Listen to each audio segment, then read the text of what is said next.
Union cabinet ने UPS यानी कि यूनिफाइड पेंशन स्कीम को अप्रूव कर दिया है और जो एनपीएस थी यानी कि न्यू पेंशन स्कीम उसको अब हटा दिया जाएगा। इस चीज को समझना इसलिए बहुत ज्यादा इंपॉर्टेंट है क्योंकि आने वाले टाइम में अलग अलग स्टेट्स में इलेक्शन होने वाले हैं और ऑपोजिशन ने एनपीएस को बहुत ज्यादा क्रिटिसाइज करा है और सेंट्रल गवर्नमेंट इस चीज को लेकर कोई भी रिस्क नहीं लेना चाहती, जिसके चलते सेंट्रल गवर्नमेंट को यूपीएस लानी पड़ी। तो आखिर ये यूपीएस है क्या और इससे पहले वाली एनपीएस क्या थी और उसको क्यों हटाना पड़ा, चलिए समझते हैं आज की इस वीडियो में।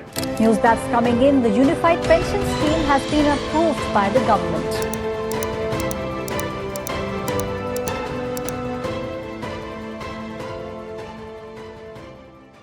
24 अगस्त 2024 को यूनियन कैबिनेट ने यूनिफाइड पेंशन स्कीम को अप्रूव कर दिया, जिसके अंदर गवर्नमेंट एम्प्लॉयज को रिटायरमेंट के बाद एक एश्योर्ड पेंशन मिलेगी। यहाँ पर आप एश्योर्ड वर्ड जरूर याद रखना। ये स्कीम 1 अप्रैल 2025 से इंडिया के अंदर लागू होगी। तो इस एश्योर्ड वर्ड के अकॉर्डिंग एक गवर्नमेंट एम्प्लॉय को कितनी पेंशन मिलेगी, तो जो गवर्नमेंट एम्प्लॉय का रिटायरमेंट से पहले लास्ट 12 महीने का बेसिक पे होगा उसका 50% उसको पेंशन में दिया जाएगा। तो सपोज किसी एम्प्लॉय की रिटायरमेंट से पहले 1 लाख रुपए की सैलरी है तो उसको पेंशन में लगभग 50,000 रुपए मिलेंगे। लेकिन इसमें एक कंडीशन है कि उसको सर्विस करते हुए लगभग 25 साल हो चुके हो और अगर किसी एम्प्लॉय की सर्विस 25 साल से कम है और अगर कम से कम उसने सर्विस 10 साल तक की है तो उसकी पेंशन अकॉर्डिंगली कम हो जाएगी। और इसमें यह श्योरिटी है कि किसी भी एम्प्लॉय को कम से कम 10,000 रुपए की पेंशन तो मिलेगी ही मिलेगी। और अब इसमें एक सबसे इंपॉर्टेंट बात आती है कि फैमिली को कितनी पेंशन मिलेगी। तो अगर किसी एम्प्लॉय की डेथ हो जाती है तो उसकी इमीडिएट फैमिली लाइक उनकी वाइफ को 60% of the last drawn pension दी जाएगी। तो सपोज किसी को लास्ट पेंशन 50,000 मिली थी तो उसका 60% दैट इज 30,000 उनकी वाइफ को दिया जाएगा। और इसी के साथ साथ जैसे जैसे देश के अंदर इन्फ्लेशन बढ़ेगा उसी तरह से ही पेंशन का अमाउंट भी धीरे धीरे बढ़ेगा। ये भी एक बहुत इंपॉर्टेंट फीचर है यूनिफाइड पेंशन स्कीम का।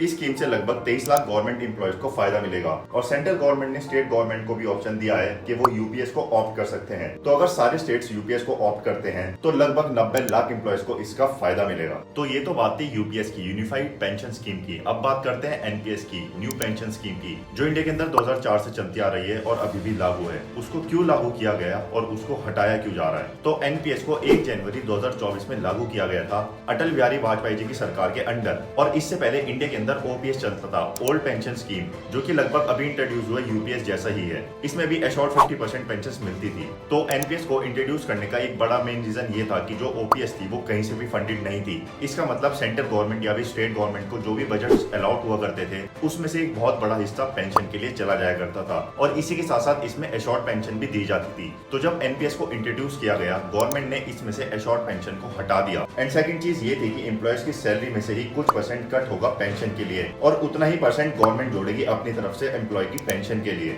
और इस पैसों को डिफरेंट जगह पर इन्वेस्ट भी कर सकते थे। गवर्नमेंट उनको ये ऑप्शन भी देती थी। इसी चीज को ऑपोजिशन काफी ज्यादा क्रिटिसाइज कर रही थी एंड खुद गवर्नमेंट एम्प्लॉयज भी इस चीज से काफी ज्यादा नाराज थे कि एक तो उनको एश्योर्ड पेंशन नहीं मिल रही, ऊपर से उनकी पेंशन के लिए उनकी सैलरी में से ही कुछ परसेंट कट किया जा रहा है। जिसको देखते हुए 2023 में पीएम मोदी टीवी स्वामीनाथन के अंडर एक कमेटी बनाते हैं और ये कमेटी हंड्रेड्स ऑफ मीटिंग करती है रिगार्डिंग दिस इशू, जिसके बाद वीपीएस को इंट्रोड्यूस किया जाता है और अगले साल से इसको इंडिया में लागू भी कर दिया जाएगा। इसी के साथ साथ एम्प्लॉयज को ये ऑप्शन भी दिया जाएगा कि या तो वो एनपीएस में भी रह सकते हैं या फिर वो यूपीएस में भी आ सकते हैं। काफी ज्यादा चांसेस ये हैं कि सारे एम्प्लॉयज यूपीएस में ही आएंगे। आई होप इस वीडियो से आपकी इस मैटर में थोड़ी अंडरस्टैंडिंग जरूर बढ़ी होगी। अगर वीडियो अच्छी लगी तो वीडियो को लाइक करें, चैनल को सब्सक्राइब करें। मिलते हैं नेक्स्ट वीडियो में।